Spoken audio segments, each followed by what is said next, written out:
আসসালামু আলাইকুম বন্ধুরা। হিংসাকুর মানুষের মন শান্তি কম অথবা নাই হইলেও পারা যায়। তার কারণ হইল গিয়া হে যে স্তর বাসের তার লগর সারা দেখা যায় শান্তি অথবা সুখে দুঃখে থাকে সব মানুষ, কিন্তু হে বিলকুল তার শান্তি নাই। যে যারা মানুষ হিংসা করে থাকে কিলা থাকে না, তারা হিংসা করে হে যে সময় সমাজও চলবো তার লগর দেখবো যে অমুকর বাচ্চা স্কুলে যার গিয়ে অমুকর বাচ্চা বাঁকা বড় হয়ে গেছে, হে মানে যে কোনো বস্তু লইয়া যে সময় নেগেটিভিটি ফিল করবো যে অত বড় কিলা হয়ে গেল, এগুলো কিলা ওলা দোকান খুলিয়া দিলে, এগুলো স্কুটি কেন কিলা লইয়া দিল, তার কারণে হে অনবরত হে তার কষ্ট ফিল করতে থাকবো, তার ভিতরে কষ্ট থাকবো।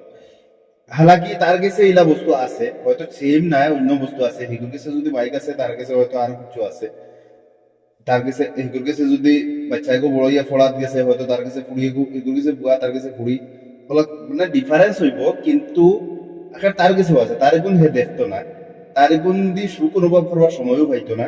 কে লাগে হে অন্যর সুখর লাগি জ্বলের যেন যে জ্বলার কারণে হে অটোমেটিক অশান্তি থাকবো। এটা সমাজও বেজান মানুষ আছেন দেখবা। আর ভিডিওটা ভালো লাগলে লাইক শেয়ার পেজটা করো। ধন্যবাদ।